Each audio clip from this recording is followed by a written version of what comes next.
Reconnais-le dans toutes tes voies et il aplanira tes sentiers. Proverbe chapitre 3, verset 6. Bonjour bien-aimés, c'est l'heure de la prière et de la repentance en ce mercredi 23 juillet 2025. Prions ensemble. Seigneur, je fais une pause en ce milieu de journée pour me recentrer sur toi, pour respirer dans ta paix et pour te remettre ce qui reste à vivre aujourd'hui. Merci pour ta fidélité depuis ce matin. Merci pour les forces reçues et même pour les moments de faiblesse, car tu es là, présent dans chaque instant. Je te remets les heures à venir, les discussions à avoir, les décisions à prendre, les choses à finir. Sois mon soutien, ma sagesse, ma paix. Seigneur, calme mes pensées si elles s'agitent. Redonne-moi courage si je suis fatigué.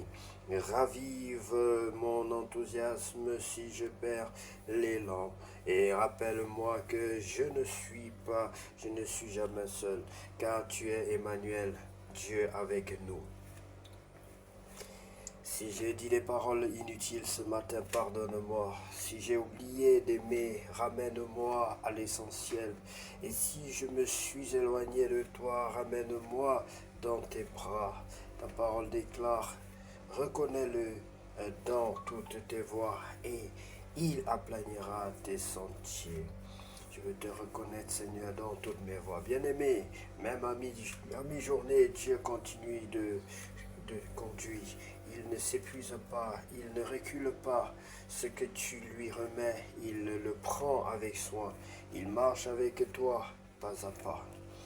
Je déclare que ce mercredi n'est pas ordinaire, car Dieu m'accompagne et m'éclaire. Je choisis de continuer avec confiance et je m'attends à voir la bonté de Dieu, même cet après-midi.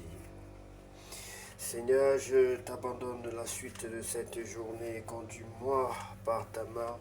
Que tout ce que je vis soit imprégné de ton amour et que je sois une source de paix pour ceux qui m'entourent. Au nom de Jésus-Christ de Nazareth, j'ai ainsi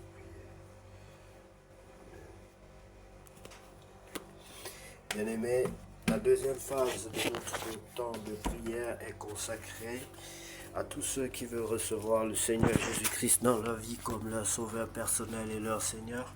Si c'est le cas pour toi, bien-aimé, quelle que soit l'heure, quel que soit le jour, quelle que soit l'année à laquelle tu reçois notre message, tu peux prier avec nous. Nous allons t'orienter dans la prière pour que tu puisses recevoir le Seigneur Jésus-Christ avec nous. Même si c'est 25 ans après, bien-aimé, sache que le Dieu que nous prions est immuable. Il est omniprésent, omnipotent, omniscient.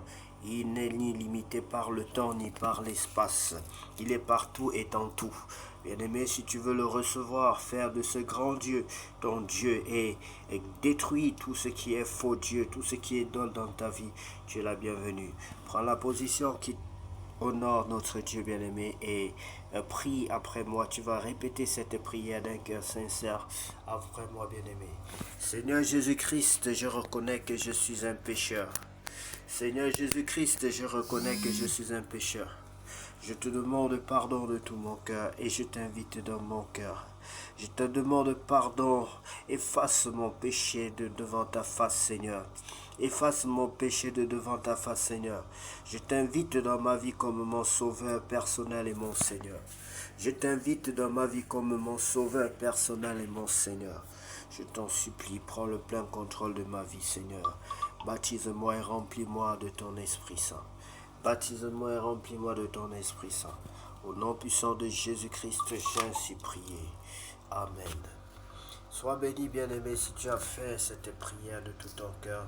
Sache que ton Dieu n'est pas un homme pour mentir, ni le Fils de l'homme pour se repentir, mais ce que sa bouche dit, sa main l'accomplit. Seigneur, tu vas demander l'Esprit de Dieu pour qu'il puisse te conduire tout le restant de ta vie.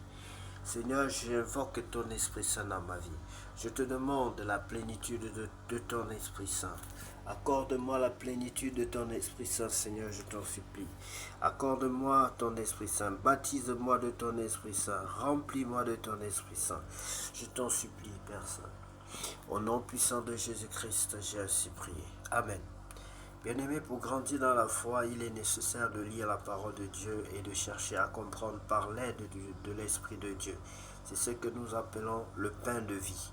La croissance en Christ n'est-ce pas, la parole de Dieu est incontournable pour tous ceux qui veulent connaître une croissance dans le Seigneur Jésus-Christ.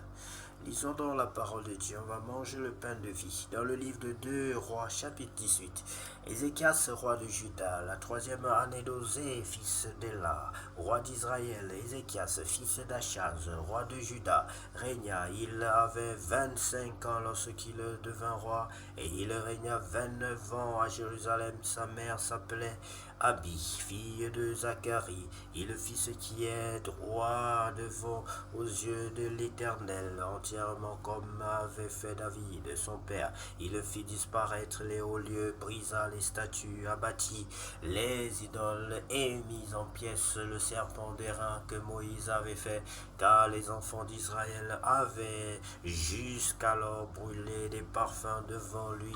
On l'appelait Néhushtan.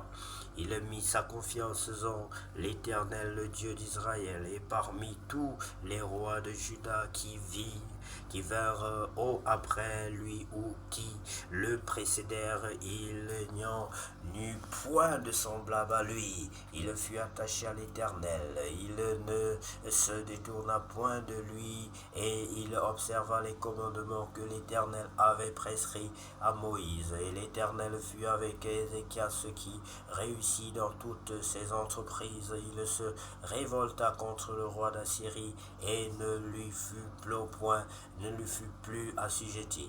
Il battit les Philistins jusqu'à Gaza et ravagea leur territoire depuis les tours des gardes jusqu'aux villes fortes. La 4e année du roi Ézéchias, qui était la 7e année d'Osée, fils d'Éla, roi d'Israël, Salmanasar, roi d'Assyrie, monta contre Samarie et l'assiégea. Il la prit au bout de 3 ans, la 6e année d'Ézéchias, qui était la 9e année d'Osée, roi d'Israël. Alors Samarie fut prise. Le roi d'Assyrie emmena Israël captif en Assyrie, et il les établit à Shalash et sur le Chabor, fleuve de Gozan, et dans les villes des Médès, parce qu'ils n'avaient point écouté la voix de l'Éternel leur Dieu, et qu'ils avaient transgressé son alliance, parce qu'ils n'avaient ni écouté ni mis en pratique tout ce qu'avait ordonné Moïse, serviteur de l'Éternel. Juda envahi par l'armée de Sanchérib.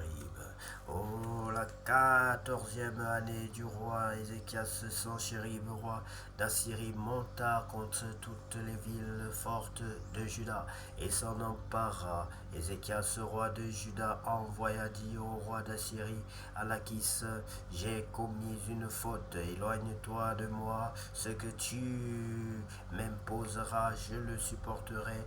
Et le roi d'Assyrie imposa à Ézéchias, roi de Juda, 300 talents d'argent et 30 talents d'or. Ézéchias donna tout l'argent qui se trouvait dans la maison de l'Éternel et dans les trésors de la maison du roi. Ce fut alors qu'Ézéchias, roi de Juda, enleva pour les livrer au roi d'Assyrie les lames d'or dont il avait couvert les portes et les linteaux du temple de l'Éternel. Le roi d'Assyrie envoya de Lachis à Jérusalem vers le roi Ézéchias Tartan, Rabsaris et Rabshakeh avec une puissante armée. Ils montèrent et ils arrivèrent à Jérusalem.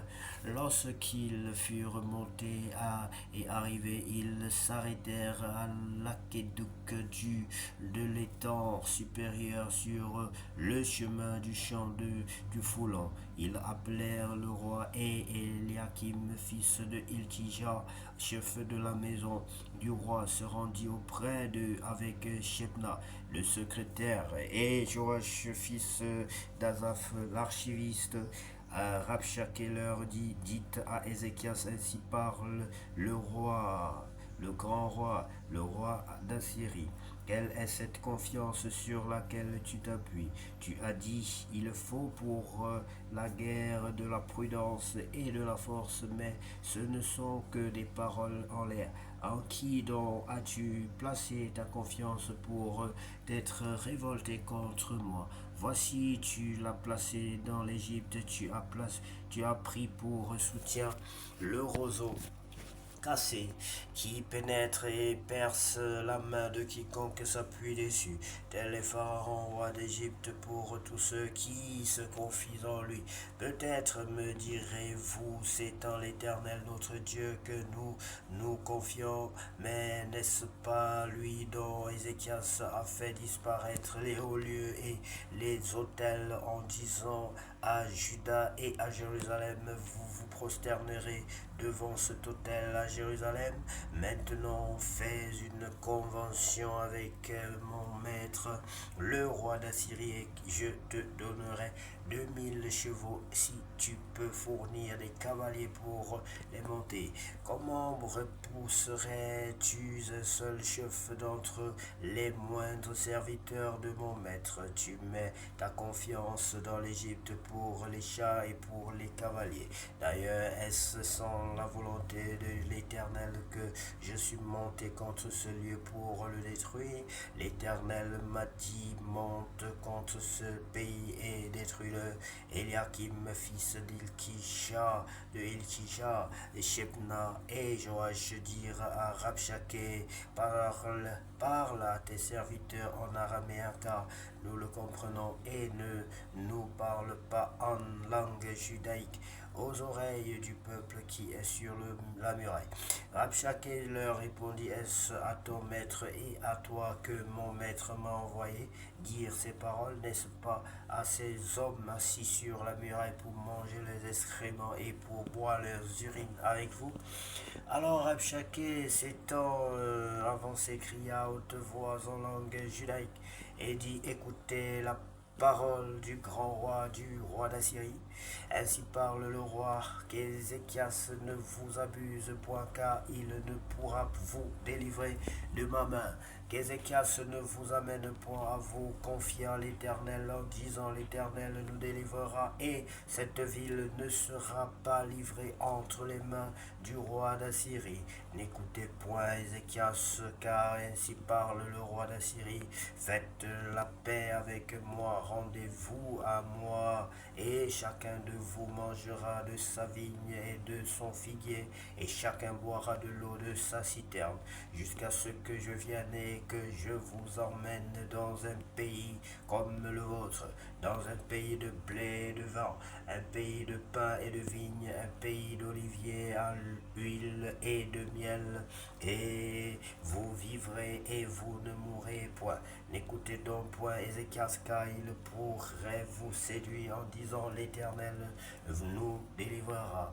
Les dieux des nations ont-ils délivré chacun son pays de la main du roi d'Assyrie? Où sont les dieux de Hamath, d'Arpad? Où sont les dieux de Sepharvaïm, d'Ena et Diva? Ont-ils délivré Samarie de ma main? Parmi tous les dieux de ces pays, quels sont ceux qui ont délivré leur pays de ma main, pour que l'Éternel délivre Jérusalem de ma main? Le peuple se tut et ne lui répondit pas un mot, car le roi avait donné cet ordre, vous ne lui répondrez pas. Et Eliakim, fils de Hilkija, chef de la maison du roi, Shebna, le secrétaire, et Joach, fils d'Azaph, l'archiviste, vinrent auprès d'Ézéchias, les vêtements déchirés, et lui rapportèrent les paroles de Rabshakeh.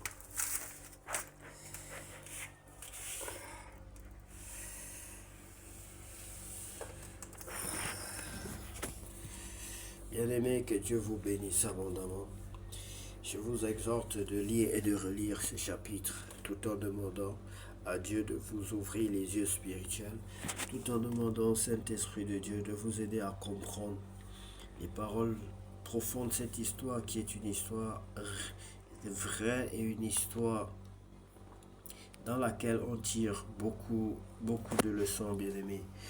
Je vous exhorte à lire et à relire, surtout si vous ne l'avez jamais lu, et de demander à l'Esprit de Dieu de vous guider. Puisse l'Éternel vous bénir et que cet après-midi soit le plus beau de tous les après-midi déjà vécus sur cette terre. Au nom de Jésus-Christ, nous allons ainsi prier. Amen.